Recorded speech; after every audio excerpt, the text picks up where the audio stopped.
brand new car. That turbo kick, baby! Welcome to the episode of Jay Leno's Garage. The car we're featuring today, 1987 Buick GNX. That X is important because this was the final edition of this car, 1987. It was the most powerful edition. I think they only made 547 of these. And this one has the rare distinction of being brand new. By being brand new, I mean never sold, as in it still has the window sticker. This has sat in the window of a Buick dealership since 1987. Let's find the story behind it. Brad Willingham. Brad, come on in. I know it's a legacy dealership. Your dad was a Buick guy. You run the shop now. Was it Boulevard Buick? Yeah, Boulevard Buick since 1961. And where are you? Signal Hill? Is that We're in Signal Hill, actually in Long Beach. Okay. We were a Jag dealer too. You got a lot of beautiful cars. Oh, out there. thanks. Well, right now we're featuring this one. You see, when we bring the Jag, we'll talk about the Jag. But this one is unique because, first of all, these were pretty rare. One of the few muscle cars of the 80s, this being the most powerful version. And the most amazing part is, it's never been sold. So how did you come to acquire this back in '87? Well, we were allocated one car, and originally it was 500 was going to be the build. Right. They started hitting the East Coast first, and some of them went for some big money, right off the bat. And well, so let's see. So new back 30 years ago, this car was 29,000. What is that? Some 29,000 and change, which seems like a bargain now. Yeah. But that probably would be the equivalent of maybe $50,000 or $60,000 now, maybe. Yeah. Something like that, because you figure a Volkswagen or something like that was probably in the $17,000 or $18,000. So okay. All right. So you get the allocation, and what happened? We couldn't sell it. Why? To tell you the truth, we actually put. Did you have a dealer mock-up? Yeah. Did you have the optional floor mats for $10,000? Of course, we were hoping that we could get maybe 50 or 60. We thought that was reasonable compared to some of the stories we heard. Right. We took out an ad in the LA Times. Right. And Arthur Anderson, you could turn in a sealed bid to Arthur Anderson. Right. We ran that for 2 or 3 weeks. Didn't get one bid. Didn't get one bid? No. It was in the Times. No. Why do you think that was? Because this was a very desirable car. I mean, this was one of the fastest. I mean, I think Royce was president. Yes. He was president of General Motors at the time, wasn't he? Yes. And I know he wanted to get Buick out of although your father's car was the Oldsmobile one, it was the same type of deal. It wasn't your parents' Buick. This was something new, their goal was to be faster than the Corvette and the Ferrari at the time. Isn't that correct? That's true. They said one of the engineers back in Detroit had a bumper sticker made with the V6 logo, and it said Buick, we brake for Corvettes. Wow. That upset a lot of people over at Chevy. Must have gone over very big. So let's talk about that. It's a 3.8 liter V6, which is pretty unusual. Pretty much the same engine that was in the Cyclone, I think, too. Yes, I saw one of those back there. Okay, so 3.8 liter. It was making, I think it was closer to 290 horse, but a lot of torque. Mm-hmm. And I remember seeing the videos of these things doing burnouts and power sliding and doing the quarter mile about 12.6, 12.7, something like that, which again, not huge today, but 30 years ago, very impressive. Yeah, it was a big deal. Of course, they had the Grand National. They turbocharged the Grand National. Right. We sold a lot of those, but this was something special. They were gonna. This is the X. This is the Grand National Experimental. Right. Correct? They wanted to take the last 500 and go out with a bang. Right. They ended up building 547, as you mentioned. I think a lot of GM executives wanted them once they got building. I mean, they all got sold except for this one. No, why? I mean, did initially people come in and offer you a sticker and no, we're going to wait and see what happens? We had a guy come in and offer us invoice, like the old days. And then we had another guy come in and offer a sticker, but he didn't have the credit to buy it. So he didn't have the money. We were so depressed at that point. Yeah. I said we were keeping it. My father, the Jag dealer, when I was probably 12, 13, he came to the dinner table and he said, I just got the last 2 XKEs I'm ever going to get. If I was smart, I'd put them up on blocks and keep them. And that always stuck with me. Never did. He took a deal within a couple of weeks. Right. And they were gone. And then I was a young kid working in the dealership in the service department, and a guy drove in one, chocolate brown, just beautiful. And it was worth a lot of money. So and I said, we're just going to hang on to this. So you were thinking, I should put this up on blocks back in the day. Yeah. Well, you should have done that with the XK. Yeah, I really should have. Yes, would have been better. Yeah, but I was too young then. Okay. I wasn't calling the shots. So, okay, it's the end of '87. It's still not sold. Getting a little desperate. '88, '89. I mean, it's amazing that it would be on this, because I saw this. I went by the dealership once. A few years ago, and I saw it on the show, and it took up floor space for 33 years, 34 years. Well, don't talk to my partner about that, because he's always, every day, when are you going to get rid of this so we can put a car we can actually sell on the showroom? So what was your big seller? Was it just the standard Regal? Back then the Regal was a bread and butter car. Right. They came out with the line of T-types. Right. Somebody at Buick was always trying to keep in touch with the racing community. Right. So they came out with the T-types. They blacked out everything. They wanted it to look more European. Right. And it was just their attempt to always try to be sporty.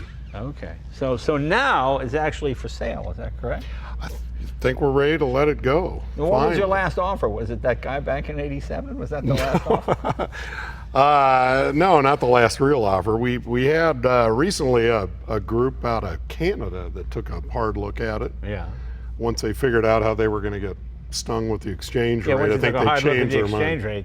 Yeah. Okay, all right. But other than that, the amazing thing is, it's a brand new. There can't be very many brand new 1987 anything cars around. No, we don't think so. We know one went recently that they touted it only had 8 or 12 miles on it, and I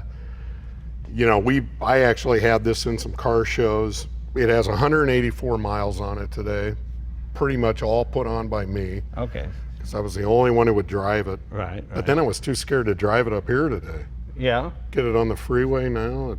It's a car. I know. It's supposed to be it's just metal. Did you get some looks on it? Did people kind of give you the thumbs up? I'll tell you, the having this on the showroom, it's been right outside of my office for years, and we get more people that love it, look at it, take pictures of it. I'm sure you're aware of the aura that cars have on people. Okay, yeah, all right. Okay. But that was just it. I just kept one. Okay. Well, let's open up under the hood and show people what we got here. You got it. Are those the original tires? Yes. It was a big deal to put bigger tires on the back. Right, and they came from the factory that way. Yeah, well, it's all part of this package you see on the window sticker. Right. They sent it out to ASC McLaren. Right. Put a different rear end in it, different Hertz shifter. They put a bigger turbocharger on it, and then put an intercooler on it. And that was back in the days when people were we were a Saab dealer. We knew a lot about turbocharging back then. But and we want to explain, this is not McLaren as we think of McLaren and F1 or the P1 McLaren. This is an American company called McLaren. Correct. Was it American Sunroof? Is that what it was? Yeah, ASC was American Sunroof company. Yeah, okay. So and they had I forgot who was running that company. They had a deal and did this thing with GM. They did a lot of the modifications for GM. Well, actually, it's all brand new under here. Nothing's been touched. People always talk about original hose clips and this is about as original as you can get. And it's not 5 or 10 years old original. It's what, 33 years old? 34?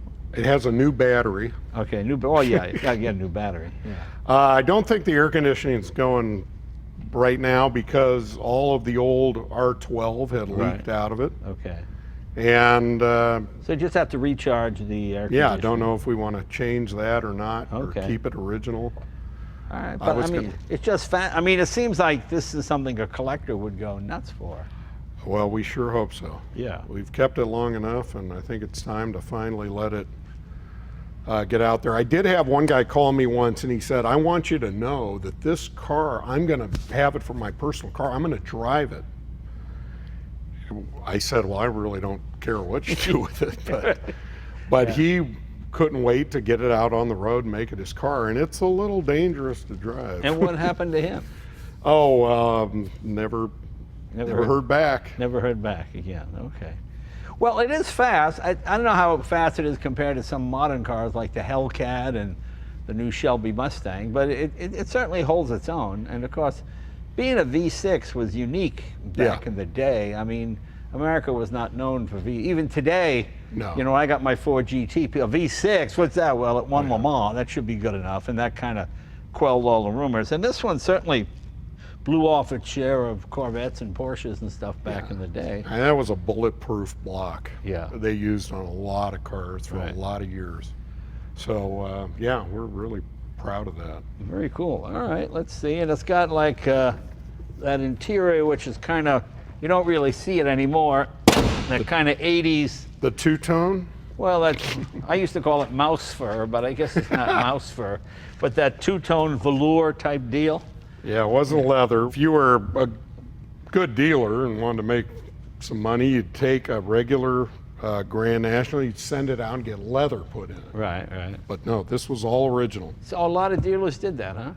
Sure. Okay, all right.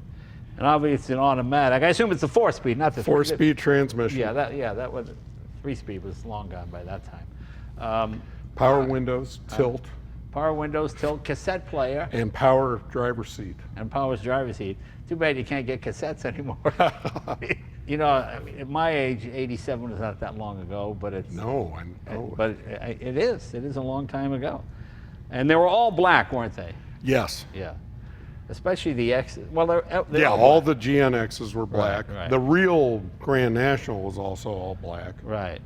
So a lot of people say they have one or had one or drove one Grand National, but the odds are it wasn't a GNX. Right, because, and it's easy to fake one up. It's a matter of buying the badge, because the interior, everything else is the same. Pretty much just put the 2 different size wheels on it. Yeah. There. All right. Yeah, I mean, it's a Buick Regal. I mean, Buick was still pretty big. God, Oldsmobile was still around. Pontiac was still around. Who would have ever thought it'd go the way it did? Yeah. Well, we probably should take it for. Can we run it? It's a brand new car. Absolutely. All right, let's. Right up here, you'll be my first test drive in a long, long time. Okay, well, let's see. I feel like this car must go. I mean, I feel like we're selling this car, but this is the last brand new GNX out there. I mean, there are other cars might have even fewer mileage, but they can't be brand new from the dealer. They probably were bought by somebody, some collector who saved it. So this would make you the very first owner. I believe we're the only ones. I have not heard of another dealer that still has the car. Now, I assume the warranty is no longer in effect? The warranty, General Motors wrote me a lovely letter a lovely few years letter. ago. Yeah. It said, by the way, we know you haven't sold this car yet, but the warranty is kaput. Okay. All right. Well, let me come around here. Can I drive it? Absolutely. All right, let's give it a shot. It takes a special kind of man to handle a Buick. That's the kind of ad they would have back in the day.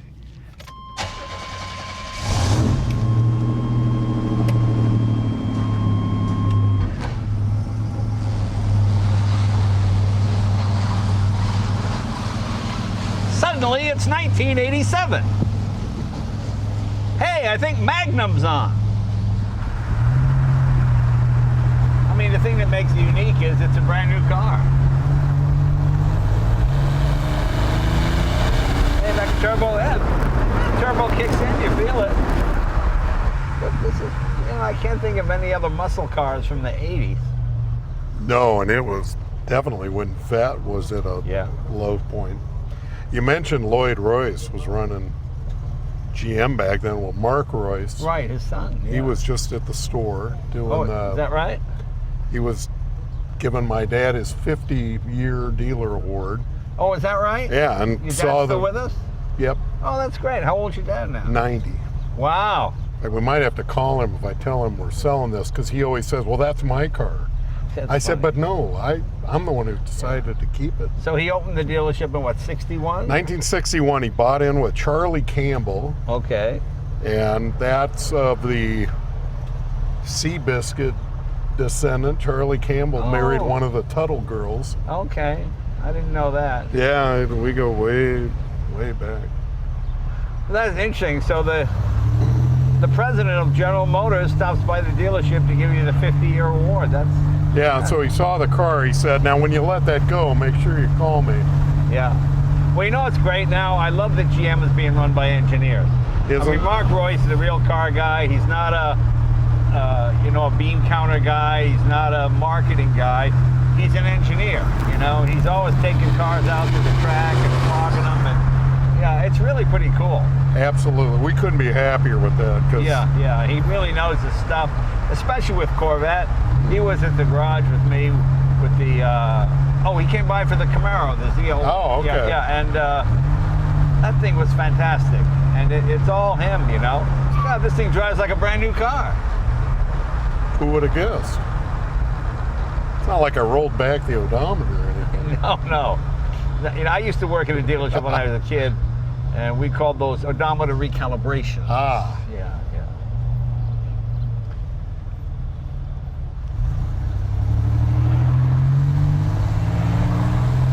Yeah, it's not obnoxiously loud. It's got a nice rumble to it.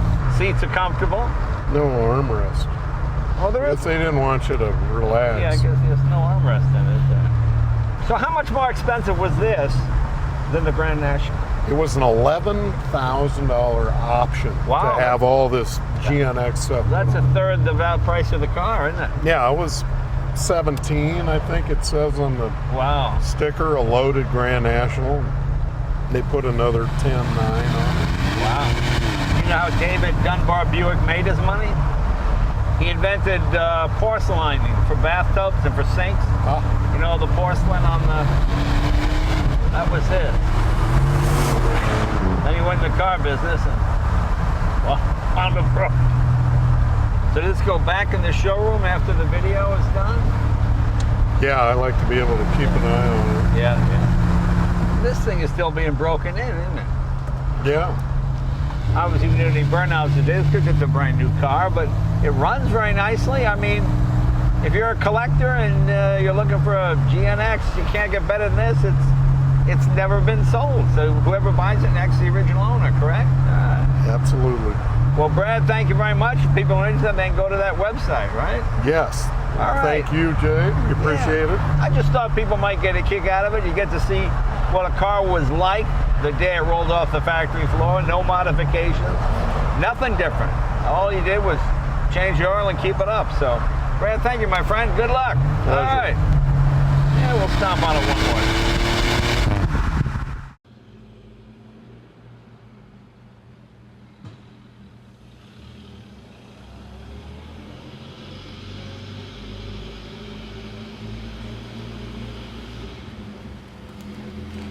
Mm-hmm.